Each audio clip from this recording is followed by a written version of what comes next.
Hi families, I'm here to talk about home reading night. So not home reading night, just home reading.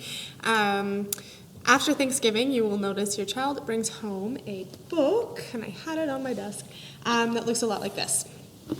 Okay, and we will be reading every day in the classroom, but in order to practice a little extra and for you to be right there with your child's reading progress, I'll be sending a book home every night with you, your child. And please read this every night, send it back to school. When you send it back, I send another one. So daily, we should be getting a book back and forth. So this video is just kind of the intro, and then I'm going to post other videos as well. However, I just know I'm going to be posting a lot of videos because once I get talking about reading, I never stop, and your time is valued. So what I would say is, please watch this video and watch the video titled Book Walk. Those are the two most important videos for basic information. The rest of the videos will be reading strategies. So those you can watch either on your own time, not at all, or as a problem arises. So say you've been reading for a couple weeks and all of a sudden you move up to a new level and the pictures aren't working out as a strategy anymore, then just go to my YouTube channel and you can look up, and I'll just have different strategies. All videos will be under 5 minutes except for probably this one. And they'll just be easy, simple strategies for you to check out. So there will be about 10 videos put up to this weekend. Do not, unless you want to, but do not feel pressured to sit there watching them all because they're not all going to be relevant the first day that this book goes home anyway. So your child will also bring home a little booklet that looks like this. So every night I'll just have you sign the book you read and initial it so I know that they've read your book, read a book with an adult or older sibling in your house. The other thing with COVID, I just ask that if possible, you sanitize before reading the book, so our hands are nice and clean, and if your child has their hands in their mouth or up their nose, if you can please sanitize before continuing to read, just so we can keep our books as clean as we possibly can. And that's what I'll say on that. So, your child brings your book home for the first night. What do you do?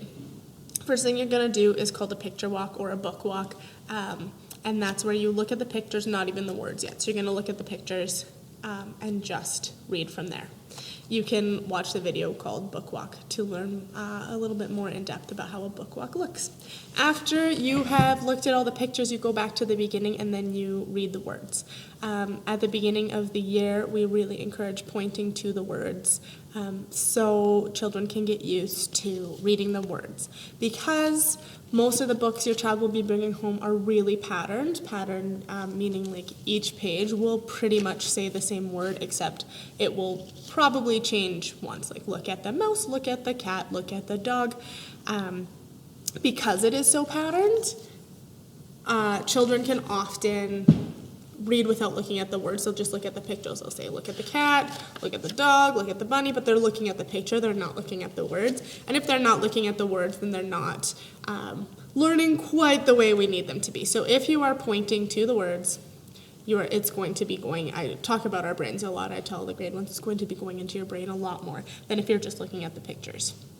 The other thing I will say is please do not fold the book in half like this and have your child only read the words. Because we use the picture so much as a strategy, especially when we begin to read. If your child is looking at the picture and then the words, we call that cross-checking. Look at the picture, look at the words, cross-check. That's good.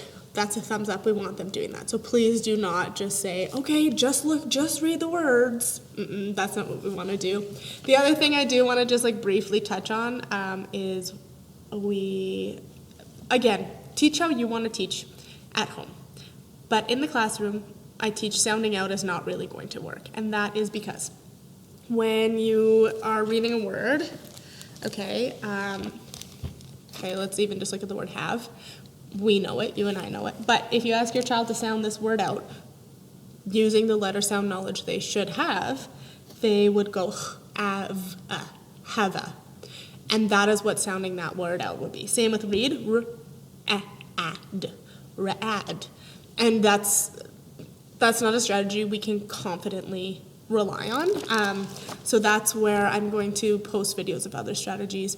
The biggest thing is that I tell my students they're book detectives, they're word detectives. So when they come across a word they don't know, we have to find the best strategy to figure it out. That might be called chunking it.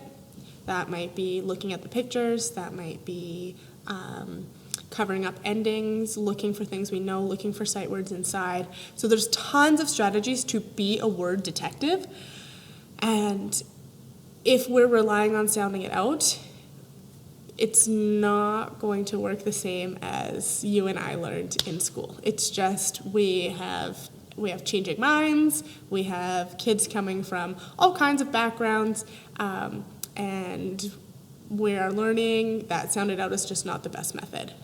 If that's something you want to do at home, sound it out, then go for it. I'm just teaching you the language and what I do in the classroom. The other thing that I do want to say is when you're reading with your child, our job as the teacher with them is to not feed them the words, okay? So if they don't know it, our job is to prompt them.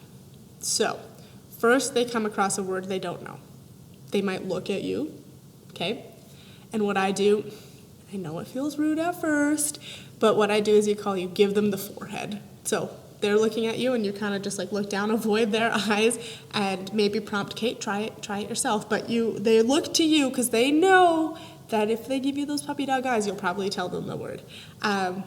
Do not tell them the word. We want them to be independent, confident readers. So we have to do things like prompt them. So, okay, let's look at that word. So, for example, pretend we don't know the word books. So they look at you, and if you say books, then they're not going to become independent readers. They're going to know, okay, I can look at you and you're going to give me the hard words, and then I don't have to do work. And that's not what we want. So that's where I'm going to go through strategies in the other videos. I'll just give you one here. I would say, oh, this word rhymes with look, starts with B. Do you know it? And they might go, book. Then I'll pop into their head like that. So you just want to be prompting them like that. I think that's about the basic things for home reading, so please watch the book walk video, and beyond that, all the other ones will be just strategies that I think you might need as a beginning reader. Okay? Feel free to contact me, please, on Seesaw. That is where I communicate with parents. So Seesaw is great. Then that just keeps all the messages in one place, and it's very user-friendly for myself and easy for me to be putting out messages. So enjoy reading at home, and let me know if you're having struggles, okay? Because we will get through this. And I guess just as an aside, before I used to teach at Stettler Elementary, I was a literacy coach with Golden Hills, and worked a lot with struggling readers in early literacy, so like all those grade 1, 2 kids that didn't know how to read or how to begin, and parents, I worked very closely with all of them, so I don't know everything, but I do know a lot of things. So I love teaching reading. I love helping parents and kids through the reading process. So please use me as your resource and enjoy.